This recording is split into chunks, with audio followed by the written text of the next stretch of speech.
Bismillahirrahmanirrahim. Assalamualaikum warahmatullahi wabarakatuh.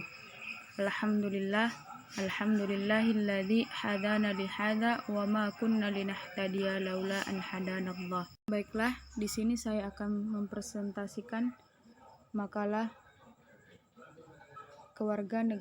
pendidikan kewarganegaraan yang berjudul Geopolitik Indonesia. Sebelum saya mempresentasikannya, saya akan memperkenalkan diri. Perkenalkan, nama saya Nur Sakinah Siregar, NIM 12020121198. Geopolitik Indonesia. A. Pengertian integrasi Indonesia. Geopolitik berasal dari kata geo dan politik. Geo berarti bumi dan geo berarti bumi dan politik berasal dari kata Yunani politia. Poli artinya kesatuan masyarakat yang berdiri sendiri dan thea artinya urusan. Di Indonesia, geopolitik juga disebut dengan wawasan Nusantara. Geopolitik atau wawasan nasional Indonesia dinamakan wawasan Nusantara. Wawasan Nusantara merupakan cara pandang dan sikap bangsa Indonesia mengenai dirinya yang bineka dan lingkungan geografinya yang berwujud negara kepulauan berdasarkan Pancasila dan Undang-Undang Dasar 1945. Ada dua pengertian yang terkandung dalam konsep geopolitik. Yang pertama, geopolitik sebagai ilmu adalah memberikan wawasan objektif akan posisi kita sebagai bangsa yang berdampingan dan saling berinteraksi dengan negara lain dan pergaulan dunia. Yang kedua, geopolitik sebagai ideologi atau landasan ilmiah bagi tindakan politik suatu negara. Hendak menjadikan wawasan tersebut sebagai cara pandang kolektif untuk melangsungkan, memelihara, atau mempertahankan semangat kehidupan bangsa. B. Teori geopolitik. Geopolitik menurut Friedrich Ratzel.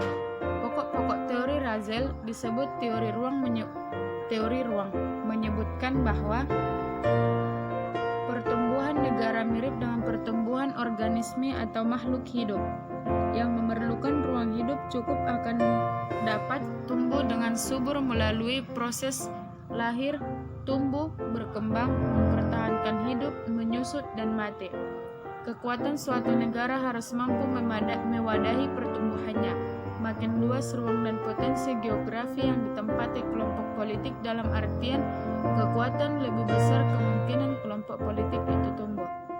Suatu bangsa dalam mempertahankan kelangsungan hidupnya tidak terlepas dari hukum alam. Hanya bangsa saja yang dapat hidup terus dan berlangsung. Apabila ruang hidup negara sudah tidak dapat memenuhi keperluan, ruang ini dapat diperluas dengan mengubah batas-batas negara baik secara damai maupun melalui jalan kekerasan atau perang. C. Tujuan mempelajari geopolitik.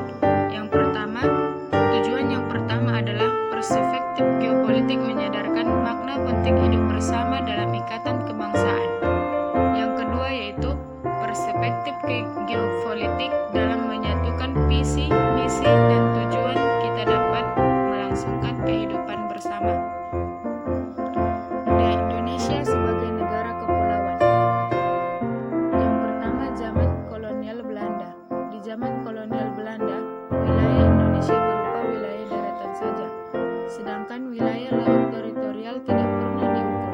Kemudian berdasarkan ordonansi tahun 1939, lebar laut wilayah Hindia Belanda adalah 3 mil, diukur dari garis air rendah di pantai setiap pulau. Dengan kata lain, batas laut teritorial yang dimaksud dalam ordonansi 1939 itu membagi wilayah daratan Indonesia dalam bagian-bagian terpisah dan dengan teritorialnya sendiri-sendiri.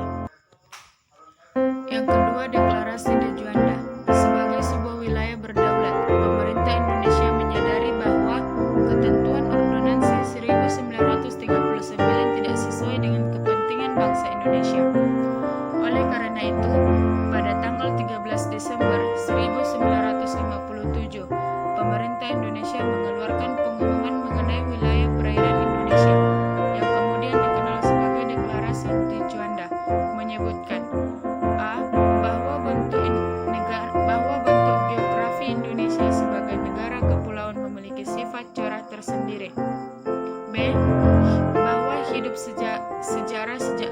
segala kepulauan Indonesia merupakan suatu kesatuan. C. Bahwa batas laut teritorial yang termasuk Ordonansi 1939 memecah keutuhan teritorial Indonesia karena membagi wilayah daratan Indonesia ke dalam bagian-bagian terpisah dengan teritorialnya sendiri-sendiri. Adapun tujuan inti deklarasi de Juanda adalah A. Perwujudan bentuk wilayah NKRI yang utuh dan bulat. B. Penentuan batas-batas wilayah negara Indonesia disesuaikan dengan asas negara kepulauan. C. Peraturan lalu lintas pelayaran yang lebih menjamin keselamatan dan keamanan NKRI. Dalam memperkuat kedudukan hukumnya, Deklarasi de Juanda dipertegas dengan Peraturan Pemerintah Pengganti Undang-Undang Nomor 4 Tahun 1960 tentang perairan Indonesia. Sejak itu berubah bentuk wilayah nasional yang cara perhitungannya diukur 12 mili laut dari titik pulau terluar yang saling dihubungkan sehingga merupakan satu kesatuan wilayah yang utuh dan bulat. E. Wawasan Nusantara sebagai geopolitik Indonesia. Wawasan Nusantara adalah geopolitik Indonesia yang diberi pengertian sebagai cara pandang dan sikap bangsa Indonesia mengenai diri dan lingkungannya yang serba beragam dan bernilai strategis dalam mengutamakan persatuan dan kesatuan wilayah, dan tetap menghargai dan saling menghormati kebinekaan dalam setiap aspek kehidupan nasional untuk mencapai tujuan nasional. Kesimpulan dari makalah saya adalah sebuah wawasan nasional dari bangsa Indonesia, maka wilayah Indonesia yang terdiri dari daratan, laut, dan udara di atasnya dipandang sebagai aspek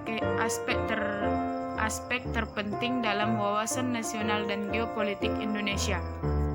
Wawasan Nusantara bangsa Indonesia didasarkan pada keadaan lingkungan tempat tinggalnya menghasilkan konsep wawasan Nusantara.